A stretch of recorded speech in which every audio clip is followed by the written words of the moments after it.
Welcome to the AUA News Inside Tract podcast. Today's Inside Tract podcast is part of the Voices series, which is brought to you by the Diversity, Equity, and Inclusion Committee. Here we'll be joined in conversation with committee members, AUA members, and urologists from around the world to discuss how to build a strong, vibrant, and diverse urological community. Thank you for listening to Voices. I am Dr. Nathan Grunewald, Chief Innovation Officer, Urology Medical Director, and early career urologic surgeon at Sauk Prairie Healthcare, a rural healthcare system in Wisconsin. I'm happy to join you with Dr. Ruchika Talwar, Associate Medical Director and Assistant Professor of Urology at Vanderbilt University Medical Center, as well as the AUA Legislative Fellow. Today we are talking about the importance of urology access and diversity in rural areas. Dr. Talwar, thank you for joining us. Thank you so much for having me. It's always a pleasure to chat with you, and I'm really excited to specifically do a dive in this important topic. Great. Thank you so much. Yeah. So, as you mentioned, I am very involved in the AUA's health policy efforts, particularly given that I was a former Fulbright Legislative Fellow, spending some time on the Hill working on issues important to organized urology.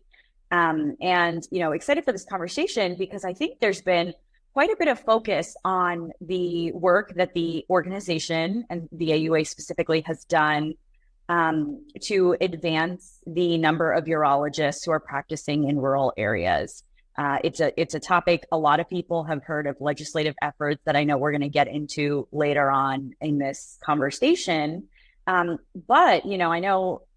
I know I'm your guest, but I'd like to kick this off actually by asking you a question, because I think a lot of people don't understand the background for the legislative and policy focus of improving numbers of urologists in rural areas. So, particularly given that you are a rural urologist, I was wondering if you might be willing to share some of your experiences and challenges you face in that role. Yeah, no, it's an excellent question, and I'm just really happy just in general that the AUA, there's so much focus right now on the attention when it comes to rural areas and access to care in rural areas, specifically with urology for our association, and certainly much of the work that you have helped advocate for on behalf of us rural urologists on the Hill, very much appreciated. But as you kind of think about it, why we even are talking about it, it's access issues, it's workforce issues.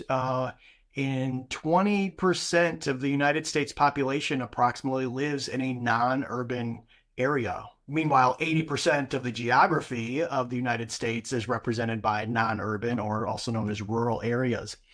And so as you think about that wide geographic space with 20% of the population, and then you think about like the most recent AUA census that talks about only 10% of practicing urologists work in non-urban areas. And so 20% of the population of the United States, 10% of the urologists. I mean, that's just a recipe for access issues.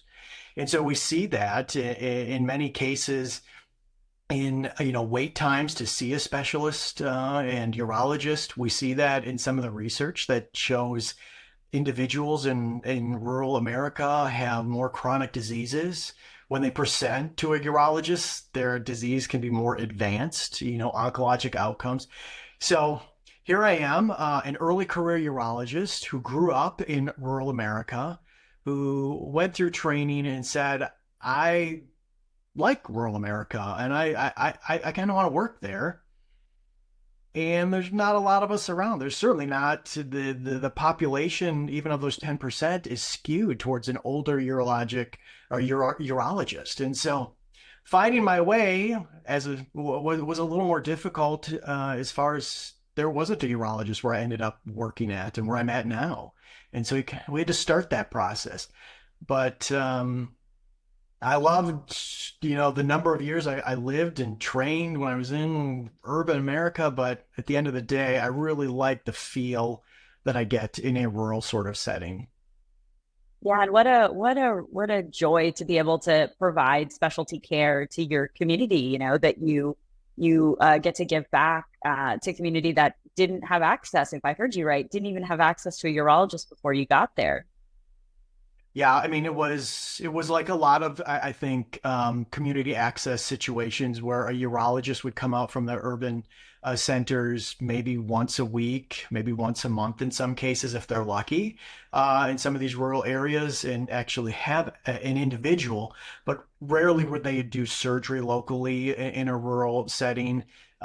Individuals have to travel, and just the wait times. I'm like, and the Yeah. number of individuals some of these practicing rural urologists have to see in a day when they're only there one day a month or one day a week. It's just almost insurmountable for many of them to provide what they want to provide, really good care that has created care plans with the input of patients so that they can follow through and they can even figure out, can this even be achieved, right? So as we think about Yeah. differences in rural versus urban urologists, I don't have access to interventional radiology. And so as you're thinking about like care plans, is what we recommend even achievable in the rural setting? Um, so Yeah, that's a great point. I think hand in hand with access to a specialist is access to everything that goes along with specialty care, technology, equipment. Some of these really new techniques. For example, we always hear about the next new way to reduce prostate size to relieve bladder outlet obstruction. I'm not sure that the newest, shiniest new machine is going to be available to some of those rural patients. So I totally hear you, and I think that point is a really important one. I do feel, I'm curious if you agree with me, but I do feel that a lot of the work that we do in this space does go hand in hand with the work that's happening to address improving our diversity, equity, inclusion in the urologic workforce. I'm curious to hear your thoughts on. I believe the work is really synergistic. We're trying to address gaps in care, and I'm just wondering if you get that same sense.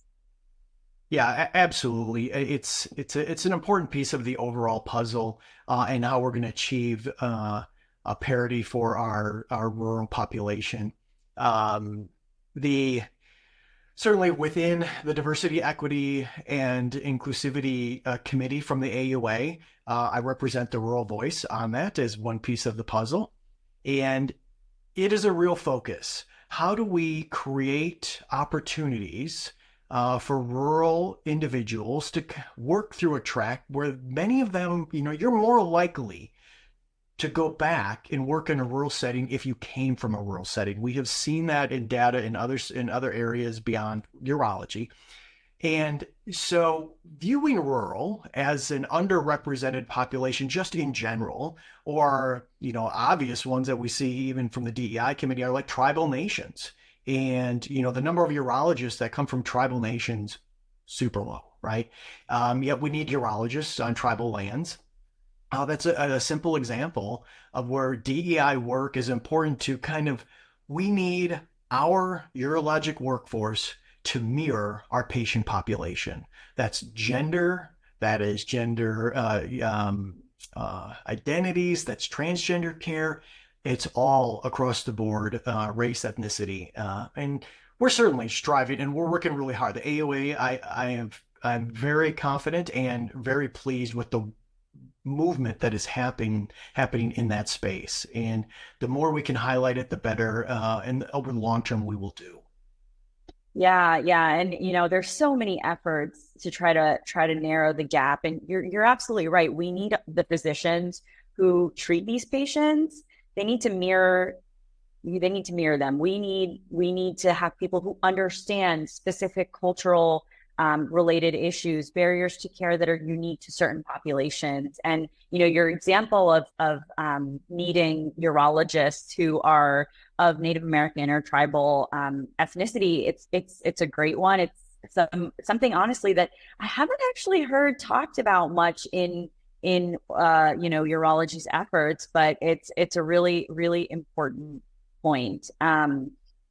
I think the other thing that is important to note is that we know separately rural patients have access related issues that, often we've talked about travel times, wait times, maybe not having high quality access to broadband internet for even telehealth to be an option. And then in another bucket, we have specific barriers to care that are unique to certain racial ethnic minority groups. And then let's not forget, there's a Venn diagram. There are minority patients who are also in rural areas. And all of these are just additive, right? In fact, I would say multiplicative, if I'm saying that the right way. They multiply, they compound, these things just get amplified, as you're looking at the way that different populations overlap. And so, again, I think it's really, really grateful that the DEI task force has your voice to try to give that rural lens, because it's an important piece of the puzzle. Now, in my opinion, I think that one path forward, like we've set the stage, we have the framework of the problem. The path forward to help get to actual solutions involves concentrated efforts. Some are policy related, but also some are the ones that you mentioned earlier. Is that if you're an individual who is from a rural area, you are more likely to go back and practice in that rural area, right? So that tells me we need concentrated educational efforts to expose medical students to specialty care, in rural areas. And curious, I should say medical students and residents, trainees as well. But I'm curious to hear your thoughts on what's been done so far, where we can do better and where we should go from here. Yeah, I think there's a lot of the efforts. I think folks have probably noticed within the residency spots, and in how do we get some more community access experience for individuals in residency. Okay, that's definitely one group. I think there's been clear work done in that and trying to achieve exposure.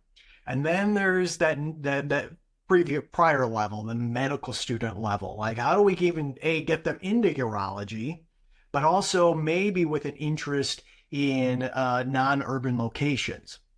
And so, and also mix in our diversity mix as well in there. And so one effort that's going on right now that there's multiple different groups that are doing different things, but one that we've really seen a lot of traction with recently is the Prospect program or the Future program with through the American Urological Association's DEI committee, where we're literally bringing in medical students from underrepresented entities and having them participate at the AUA meeting and get exposure to program directors.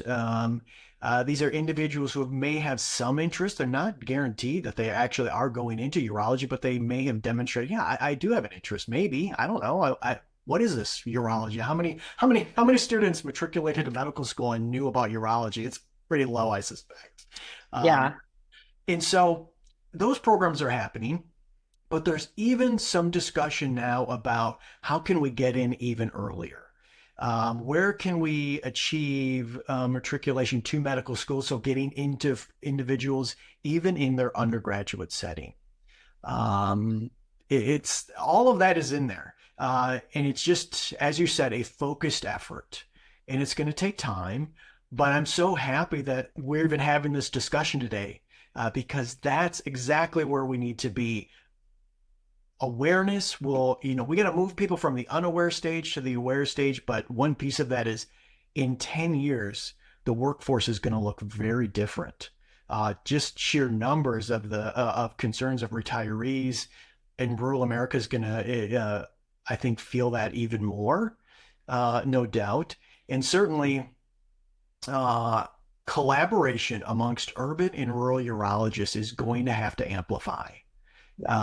We can't do it all in rural, and urban can't do every simple ureteroscopy that needs to be done. And so I really have been discussing more at different people about how do we create a better collaborative working environment between rural and urban urologists? Because I hear some of the concerns from the urban folks and the rural folks, like, I got to cover you for the weekend because there's nobody on call at your institution. And I'm like, yeah, and we don't do these cystectomies here because we don't have enough. And by the way, we don't have a robot, and nobody coming out of residency wants to go to a place that doesn't have a robot because that's all they've ever done. Like, how do we overcome those barriers?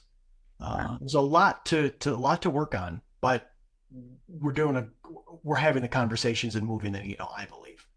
Yeah, yeah. And I feel that. I mean, I practice at Vanderbilt. And so I definitely feel that. We have an enormous catchment area, including many very rural areas that don't have practicing urologists. And in fact, there was a urologist in one of the neighboring states who just retired. And it's literally a gap of his entire practice. Now driving all the way to Nashville, 100 miles away, just to get basic general urology care because we're the closest center. And so this is a tough problem. I hear you. One focus outside of the educational efforts that we've talked about is indeed what I've alluded to is health policy and legislation. And the AUA has been working really hard on getting a bill adopted.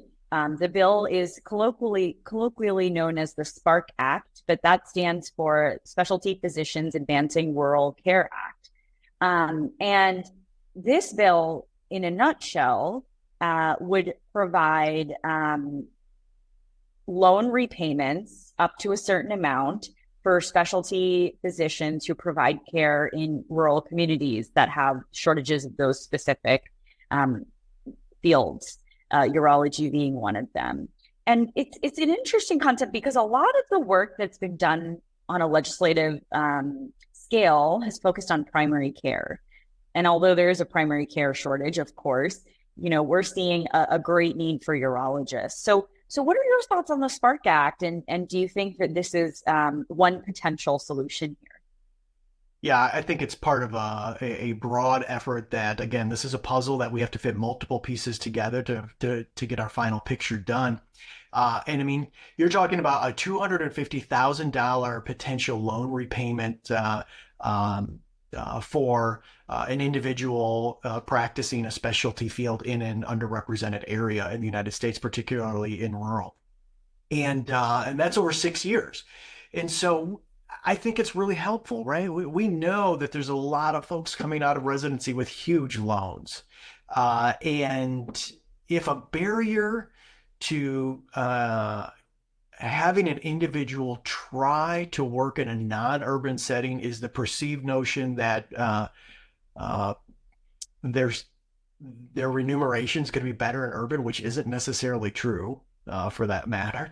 But if it gives them maybe an incentive to at least try, I would love to see them have at least in a residency exposure to rural if they'd never lived in rural. I think that's paramount. But if a monetary carrot is there, we believe that if individuals spend 3, 5, 6 years in a rural practice setting, they'll probably set down some roots. They'll find out what they like about it, and a significant portion of them will stay. And so it is an incentive. I think it's a great program. We're not alone in this, right? So this is a multi-specialty. This is urologists, ENT, lots of backing behind this. It's parity with the primary care who already has a loan repayment system in place for them in rural America. So I think it's a great idea. I hope it gets passed. I think this is the second legislative session that it was introduced. Yeah. I hope so too. Hopefully when it's an election year, so there's a lot going on, but hopefully after the elections, we can get back to some of these really important efforts. And you're right. It is certainly not going to be the magic fix. But I do think it has the potential to at least incentivize some folks who otherwise may not have considered a career in rural America. So as we start to wrap up here, I'm curious, what would be your advice to a graduating urologist who's considering moving their practice to a rural area? I mean, it's to me, it's kind of like the life in general. It's if you're not from rural and you've never been exposed to it, seek it out and see what you think about it. Hopefully they will have already had an opportunity to have some exposure to it. For some people, I think it's a little daunting, the idea of going to work in an area where you're not surrounded by maybe 5 urologists in your practice. I'm solo by myself. But there's folks around who can certainly provide a voice to help you learn a little bit more if you have an interest in it.